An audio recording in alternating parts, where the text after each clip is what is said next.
사기 행각을 벌인 것으로 보고 조사를 확대하고 있습니다. MBC 뉴스 김윤아입니다.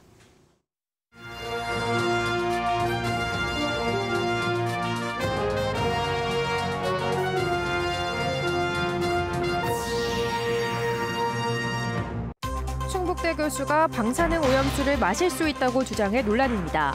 충북 지역 환경단체가 오염수 해양 방류 반대 행동을 본격화했습니다. 충청권 유대회 조직위 구성을 두고 정부와 체육계의 갈등이 수위를 높여가고 있습니다. 이번엔 정부가 체육계를 공개 비판하고 나섰습니다. 충북 청도FC가 시즌 초반 부진을 탈출하고 있습니다. 골키퍼 교체가 분위기 반전을 이끌고 있습니다. 시청자 여러분 안녕하십니까? 계속해서 충북 소식입니다. 최근 충북대 교수가 일본 후쿠시마 오염수를 희석해서 마실 수 있다고 말해 논란이 일고 있는데요. 지역 시민단체는 이에 공개 반박하며 일본 원전 오염수 방류 계획을 철회하고 도지사도 반대하라고 요구했습니다. 김은초 기자입니다. 최근 한 연구기관 인터넷 공개 게시판에 올라온 글입니다. 일본 후쿠시마 오염수를 가져오면 희석해서 마시겠다며 오염수 방류 위험성이 지나치게 과장돼 공포심을 조장하고 있다고 말합니다. 글을 쓴 사람은 박일영 충북대 약학대학 교수, 30년 가까이 방사성 의약품학을 연구한 전문가입니다. 박 교수는 방류 농도가 인체에 무해한 수준이라며 모든 사람이 매일 더 많은 방사성 물질이 포함된 음식을 먹는다고 설명합니다. 음용수 기준보다 낮은 농도로 방출을 하고 있다면 희석돼서 우리나라에 오면은 사람한테 문제를 일으킬 양은 이미 안 돼서 1리터를 마시면 그때 받는 선량은 바나나 한 개의 4분의 1밖에 안 됩니다. 앞서 웨이드 앨리슨 영국 옥스퍼드대 교수가 후쿠시마 오염수를 마실 수 있다고 말했지만 국내 학자가 공개적으로 밝힌 건 처음입니다. 반대 일색이던 이전과는 다른 목소리가 정부 여당과 일부 전문가 집단에서 나오자 맞불격의 반대 행동도 충북에서 이어지고 있습니다. 환경운동연합 등 시민단체는 일본 후쿠시마 오염수 방류 계획을 철회하라며 충북도지사와 도의회도 반대에 나서라고 요구했습니다. 이들은 김영환 지사에게 요구안을 전달하려다 청사 진입이 가로막히자 한때 실랑이를 벌이기도 했습니다. 바다에 방사능 오염수가 유출되는 순간 지구에서 안전한 곳은 어디에도 없습니다. 그러니 당연히 충청북도도 바다가 없다고 방관할 게 아니라 반대하는 분명한 입장을. 더불어민주당 충북도당도 그렇게 안전하면 자국 하천에 방류하라며 지난 2일부터 일주일째 방사능 오염수 해양 방류 반대 서명운동을 이어가고 있습니다. 한편 도쿄전력은 오염수 방류 터널 공사를 마무리하는 등 다음 달부터 본격적인 방류에 들어갈 것으로 보입니다. MBC 뉴스 김은초입니다. 충청권 세계대학경기대회 조직위 구성을 두고 정부와 체육계 갈등이 고조되고 있습니다. 대한체육회가 문체부의 책임을 묻는 결의문을 채택하자 문체부는 일방적이고 무책임한 주장이라며 서로 비난하고 나섰습니다. 여기에 충청권 체육인들의 목소리도 서로 엇갈려 해법 찾기가 어려워지고 있습니다. 김대웅 기자입니다. 지난 5일 대한체육회가 전국 체육인들을 한자리에 모아 긴급 회의를 열었습니다. 충청권 세계대학 경기대회 조직위 구성을 두고 정부가 체육인들을 무시하고 있다면서 문화체육관광부를 규탄하는 성토장이 됐습니다. 대한체육회는 이 결과를 모아 체육인 결의문을 만들어 문체부에 전달했습니다. 어떤 사정 변경이나 전화로 배경 설명 한 건 없이 미뤄라 이렇게 한 겁니다. 이게 지금 말이 되는 짓거리를 지금 하고 있는 겁니다. 이에 문체부는 체육인 결의문에 유감을 표하는 보도자료를 배포했습니다. 대회 성공 개최를 바라는 충청권 염원과 기대를 저버리는 일방적이고 무책임한 주장이라고 강한 어조로 대한체육회를 비난했습니다. 조직위 구성을 두고 대한민국 체육을 총괄하는 양대 기관과 단체가 정면으로 충돌하고 있는 겁니다. 충청권 체육계 역시 입장이 갈리고 있습니다. 대전을 중심으로 한 세계시도체육회는 문체부를 지지하는 성명을 발표했는데 충북만 빠졌습니다. 윤현우 충북체육회장을 만나 이야기를 들어봤습니다. 윤 회장은 대전시 체육회장을 통해 문체부 입장을 지지해달라고 연락받았지만 정확한 내막을 모르면서 동의할 수 없었다고 말했습니다. 체육인들에게 큰 피해를 줄 수도 있는 상황이기 때문. 윤 회장은 문체부나 대한체육회 누구의 편도 들 수 없는 상황이라면서 원만한 협의를 강조했습니다.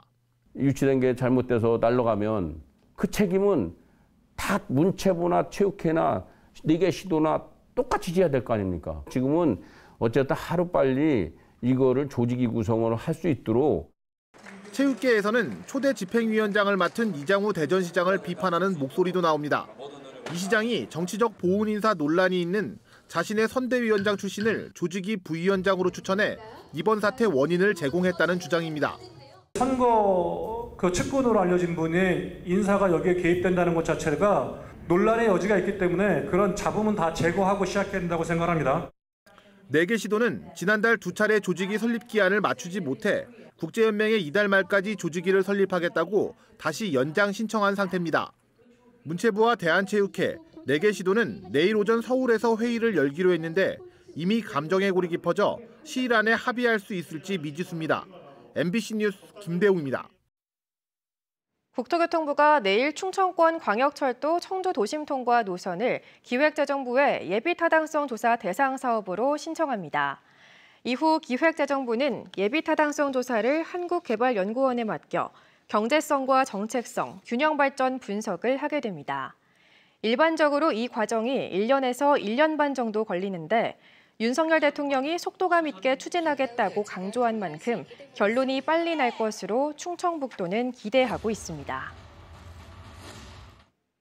티웨이 항공이 청주공항에서 2개의 국제 정기 노선을 신규 취항했습니다. 티웨이 항공은 청주공항에서 취항식을 열고 오늘부터 일본 오사카는 매일, 베트남 나트랑은 주 4회를 정기 운항한다고 밝혔습니다. 다음 달에는 청주공항 거점 항공사인 에어로케이 항공이 일본 오사카와 나리타, 티웨이 항공이 중국 연길 정기 노선 취항을 예고했습니다. 2020년 2월 코로나19로 전면 중단됐던 청주공항 국제 정기 노선은 지난 1월 티웨이 항공의 베트남 다낭을 시작으로 태국 방콕과 중국 장가게 등 발빠른 회복세를 이어가고 있습니다. K리그 팬들은 충북 청주FC가 달라졌다고 말합니다. 초반에는 화끈한 공격 축구를 지향했다가 실점을 허용하며 지는 경기가 많았는데 최근에는 승점을 쌓는 실리 축구로 변화했습니다. 그 가운데 이번 시즌 후보로 시작해 주전 자리를 차지한 골키퍼 박대한의 눈부신 선방이 화제입니다. 이승준 기자가 보도합니다. 수비 실수로 맞닥뜨린 1대1의 위기에서 손끝으로 막아내며 공을 지킵니다. 상대 공격수의 갑작스러운 중거리 슛에도 모서리로 날아올라 손을 댑니다. 수비진이 무너졌지만 달려나와 각을 좁히며 다시 한번 슈퍼세이브를 선보입니다. 지난 10라운드부터 충북 청주의 골문을 지키고 있는 수문장 박대한. 경기당 실점은 0.8골로 K리그2 골키퍼 가운데 3번째로 났습니다. 이전 9경기에서 21골을 내줬지만 박대한은 6경기에서 5골로 줄였습니다. 이 기간 팀은 3승 1무 2패를 거뒀고 중위권 도전을 위한 승점을 쌓았습니다. 3대0과 4대0으로 잇따라 대패하면서 팀 분위기가 가라앉자 골키퍼 교체라는 특단의 조처를 했고 적절하게 맞아떨어진 것입니다. 지속적인 그 선방을 통해서 그 경기 운영을 하다 보니까 본인 스스로도 자신감을 얻은 것 같고요. 팀적으로도 굉장히 많이 도움이 됐었고. 지난 2017년 전남에서 데뷔했지만 이렇다 할 활약을 보여주지 못해 2019년부터 경기 출전조차 못했던 박대한. 1600여일의 기다림 끝에 기회가 주어졌고 자신의 능력을 입증했습니다. 그동안 뭐 때문에 경기를 못 뛰었나 이런 것도 많이 생각하고 뭐가 많이 부족했나 이런 것들을 좀 준비를 잘 했던 것 같습니다. 청소년 대표 시절 김민재, 황인범 등과 이름을 올렸지만 지금은 신생팀에서 주전 경쟁에 집중할 뿐입니다. 경기에 뛰지 못했던 만큼 가졌던 간절함이 원동력이 되고 있습니다. 경기를 좀 꾸준히 나오면서 선수들하고 이제 저희 팬들이 좀 저 선수 잘한다, 박대한이 나오면은 그래도 실점률이 적다 이렇게 생각이 들게끔. 리그 초반 수비 불안으로 하위권에 머물렀던 충북 청주는 이제 중위권에 도전합니다. 오는 11일 박대한의 친정팀이었던 전남을 청주 홈으로 불러 연승을 노립니다. MBC 뉴스 이승준입니다. 충북도 내에서 과수화상병 2건이 추가 발병했습니다. 신규 확진 지역은 충주시 동양면과 괴산군 불정면 등 2개 지점 1.5헥타르입니다. 올 들어 지난달 9일 충주에서 처음 발병한 과수화상병은 현재까지 제천과 음성, 괴산, 진천과 증평 등 6개 시군에 걸쳐 45건, 11.6헥타르로 확산됐습니다. 농촌 마을에 낙후된 주거 환경을 개선하는 취약지역 생활여건 개조 사업에 충북도 내 12개 마을이 선정됐습니다. 청주시 남이면 9mm에 내년부터 4년간 21억 원을 들여 노후주택을 수리하고 안전기반 시설을 갖추는 것을 비롯해 괴산 연풍 금대마을과 음성 소위 봉전 1리 등 도내 12개 마을에서 사업이 추진됩니다. 농림부가 실시하는 취약지역 생활여건 개조 사업은 지자체와 마을 주민이 필요한 사업을 모아 신청하는 것으로 올 3월에 도내 8개 마을이 선정돼 공사가 진행 중입니다. 증평의 천주교 메리놀병원 시약소가 내일 충청북도 등록문화재로 지정 고시됩니다. 1957년 개원해 1990년에 폐업한 60제곱미터 규모의 증평 메리놀병원 시약소는 우리나라와 지역의 의료 발달 과정을 보여주는 귀한 자료로 평가받았습니다.